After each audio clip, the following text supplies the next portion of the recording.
Three,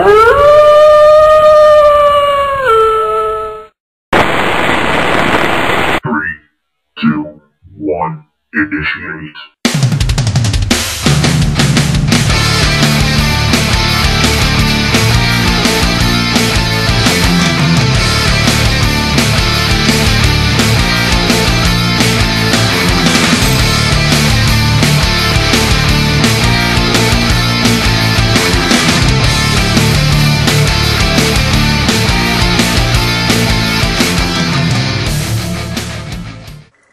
Everybody, and welcome back to Enter the Wolf Time.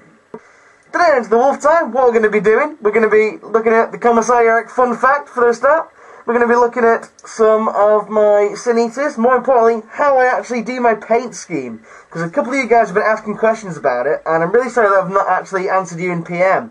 So, we're going to actually fully look at what I do to get the paint the way, well, to get the paint job the way it goes. Number 3, we're going to be looking at something new that I got on the boil. And then number 4, we're going to be looking at something bonus. Something bonus? Well, something that's a bit of a bonus for you guys that I decided to pay up ages ago but never really showed because I forgot about it in truth. But yeah, so first of all, commissariat fun fact. Did you know that the gene seed of the Grey Knights is actually derived from Commissar Yarrick? He is really disappointed in them. Really. Okay, with the commissariat fun fact out of the way, I actually have a bit of an announcement for you guys. I started a vlog channel about 4 days ago, and yeah, it's live now, so everybody go and check it out. If you feel like subscribing, please subscribe. If you'd like to learn a little bit more about me, what goes on behind the mask, which is what it's called, yeah, guys, check it out. All it takes is to click the link in the doobly-doo, which I'm going to put down there. Yeah. Go and subscribe if you want to find out a little bit more about me. I would also like to take this time to tell you guys that I am 10 subscribers away from the big 300. That's right, 300 subscribers. So yeah, all you guys that are new that are watching, or guys that maybe haven't subscribed yet, all it does is to take a little bit of time out of your day, just hit the subscribe button up there. Okay there, so without further ado, let's have a look at what the great JoJo Man's been doing recently. Okie dokie guys, what we're going to be firstly looking at is we're going to be looking at how I paint my Sin Eater Grey Knights.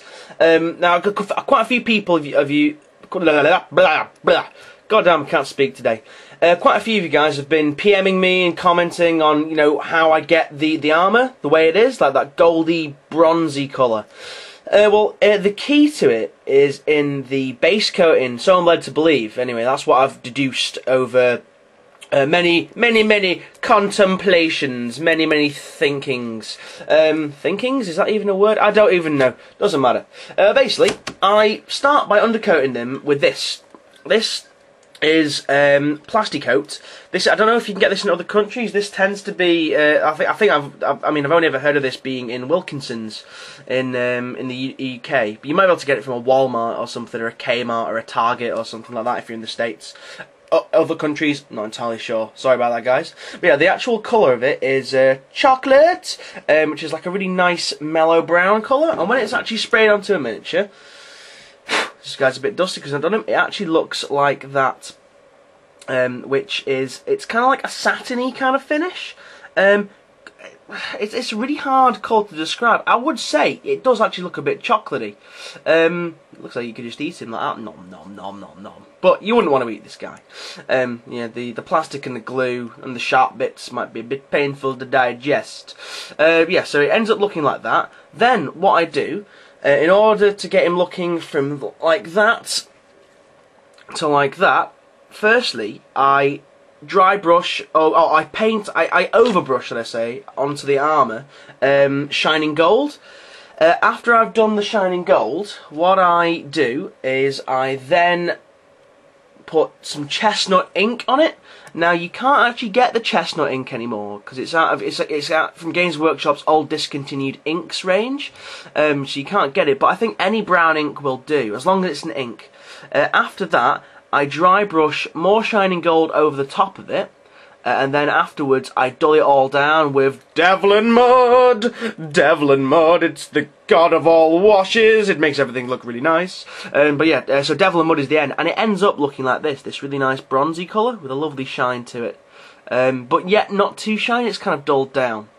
Okay, so that's how I paint my Sin Eater Grey Knights. Speaking of which, I hope you guys are excited. Oh, I nudged the tripod with my head then. I hope you guys are excited because Grey Knights are getting released very soon. So yeah, I'm going to be very excited with that. That's going to be one of the codexes that I get, and probably one of the only other army that I'll probably stick with. As I've said before in previous videos, I find it very hard to deviate from Space Wolves, but Grey Knights are something that really catch my imagination because they're just cool. They're just damn cool. But yeah, anyway, cool. So on with the next bit of stuff that I'm going to show you. The first thing is this. Well, the second thing, should I say? Oh, my camera seems to have nudged slightly. Let's try and sort that out. No, it's falling. Yeah. Basically, one of my colleagues from work said, "Hey, can you make us a model?" I was like, "You don't do Warhammer though." He's like, "Yeah, but I just really want a nice model." So I was like, "Right, okay. Any particular thing you want?" He's like, "Oh, I don't know. Make me some gnarly ass Demon Prince." I was like, "Oh yes, Demon Prince of Nurgle. Here it comes." Now, this is an absolute beast. He basically just said, "Go nuts. Doesn't care what it looks like as long as it looks badass." So basically, what I've done, I've got the standard Demon Prince kit from Games Workshop. I've hacked it up a little bit, changed a few bits around. This is obviously only the start of it. First thing I did was the feet and the base. Now I like this. There's little Nurgling chilling out here on the base for a start. There's like a guy, like an imperial peasant guy, just like on the floor, like, "Oh my god," getting stood on, and he's kind of being suffocated, like, "Oh my god." Getting smothered by the goop that's coming off his legs. All the legs are going to be covered in like this goopy stuff. I'm going to have like tentacles, well, not really tentacles, like big veins coming down through his legs, and it's going to end in just these like lumpy puddles. I don't know if any of you have ever seen Fern Gully. It was a cartoon movie animation thing that was out many years ago. There was this black sludge kind of guy, and he kind of had just like all sludgy feet and stuff like that. So I tried to emulate that here, and I think I got it pretty well. I basically achieved this effect by getting the dreaded Games Workshop sculpting tool, and I actually did find a use for this end to it. Basically, you just get the end of it and you stick it in and just go bleh, and pull it down. So you get a bit of use out of that. The reason why I'm going to put some veins and stuff on it is because there's a few fingerprints in this that I need to try and disguise, because I wasn't that careful when I was doing it. I was kind of doing it because I had loads of ideas pouring into my head. Moving up, you probably noticed this big scrotum-like thing on his back. Scrotum. I'm such a child. 23 years old and still laugh at words like scrotum. How good's that? But yeah, basically I wanted him to have like, you know, like he looked like he was spawning Nurglings. So he got this big scrotum.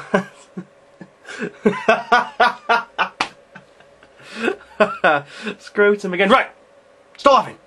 Okay, this big pustule. There we go. We won't use the word scrotum again. This big pustule on his back, with all these little Nurglings emerging out of it. Now I've kind of like smoothed it all to make it like they're kind of like ripping through. They've got some ones in like these little, these other little pustule bits here, which haven't quite emerged yet. There's a guy just chilling out on his back, and there's a guy that's kind of like clawing his way up, which is this guy here. Yeah, so he's got this big sack that's basically spawning Nurglings, and on this there's going to be all veins running through. There's going to be like little warts and little things. Oh, he's got a scrotum with warts. Nice. How good's that image? Well, it is Nurgle we're talking about, so I suppose we can get away with stuff like that. Yeah, it's going to have like little veins going all over and like little warts and things just hanging off it. His arm is the other Demon Prince arm. Now, I've decided, because I wanted it to look a bit more random, you know, because Nurgle is a bit random, really, because they're basically just like blobs of goop, and they don't really have any coherency. So what I did, I got this giant arm here, and, well, this giant hand, cut his arm off with my new Dremel, which is very good, I must admit. I'll show you guys that in my vlog channel, probably, because there's no real place for it on Into the Wolf Time.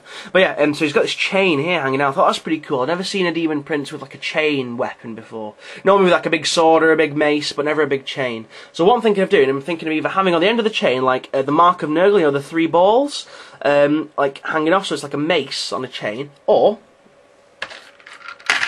in the bits that I've got, I actually, oh, where's it gone? Here it is. I actually started off originally with this kind of hand weapon here. I turned it on the inside to make it look like a shovel, but I decided against it because I wanted something a bit different. So what I might do, I might pull this bit off, this blade, and have the blade stuck on the bottom of it, so it's like, what's one of those weapons?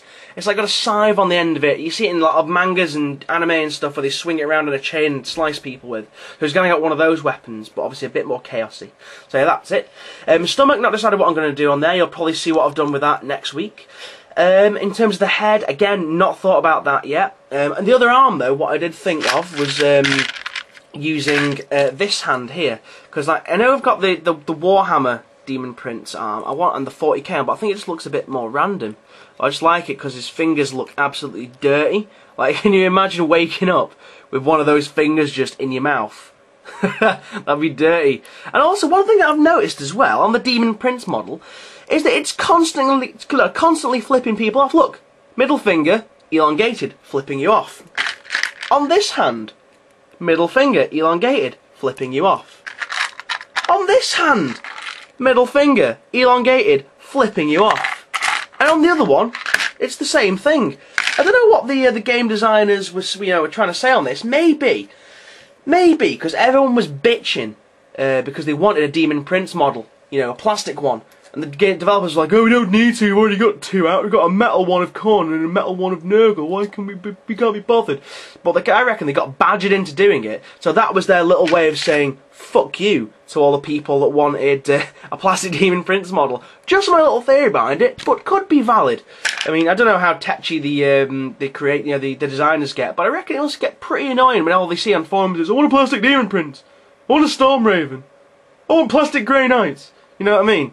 But I'd get pretty pissed off, and I'd probably do something like that. I mean, you think of it sort of a bit more subliminal, rather than just a big middle finger fuck you to all the people that are going to buy the kit. It's pretty good. But anyway, no, so this arm's going to be like that. I'm either going to have the hand there, or what I might do, I might cut the fingers off entirely, and have his hand so it looks like a gun. Like the Forge World model, where the Demon Prince is like kind of just like got a stump with like 3 barrels coming out. I might do something like that. That might be pretty cool. So yeah, that's it with the Demon Prince of Nurgle I started with. Oh, there's also a bonus thing that I want to show you. I am quite aware now, though, that I am running out of time, quite drastically. Although I think I've been bumped up. I can do more than 15 minutes. I think I can do up to 20. I'm not entirely sure. But anyway, here he is. This is a model I've been working on for well, not for a while. I kind of just did him randomly and forgot to show. This guy here, this is a Wolf Priest in Terminator armour. Yay! Some Space Wolf stuff is back! So yeah, here it is. This was my first little experiment with a different type of frost blading, as you saw on the Thunderwolf model last week. So yeah, the armour is actually painted with a much darker shade of metal. I mixed a bit of black in with bolt gun, and that's what it came out as. Just thought I'd show you because I was quite happy with like some of the detailing on him. If you look closely, like we've got the little. Ooh, I need to clean my fingernails. Dirty times. We've got little inscriptions there. I don't know what that actually says. I can't really see it through the camera screen. But that one on the side says Lupus, which is quite cool. So I'm going to call this guy Lupus. Yeah, he's a wolf priest, hence all the skulls, and hence he looks a bit grizzled and a bit older than the rest of him. A little wolf skull up there. There's lots of wolf skulls on this model. He's got his little, whatever you call it, Iron Wolf amulet. Not the Iron Wolf amulet, it's something to do with wolf and something to do with amulet. I can't quite remember though. His little wolf tail there. They've got a little bag there, a little skull peeking out, because wolf priests have this thing where they can basically take the gene seed out, like an apothecary for space marines, but a bit more hardcore and a bit more space wolf.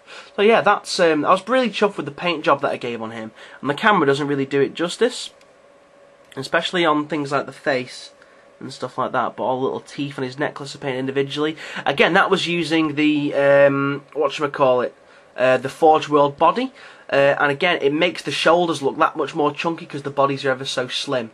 So yeah, that's what I've been up to at the moment, as of late. If I've got time, I don't think I have, I'll try and put some photos of this guy up. I think I'm possibly going to run out of time though. So yeah, thank you for watching, everybody. Don't forget to subscribe, hit the subscribe button up there, and also yeah, tune into my vlog channel. So yeah, I will see you guys all next week, or I'll see you on my vlog. So have a fantastic time. See you guys. Goodbye.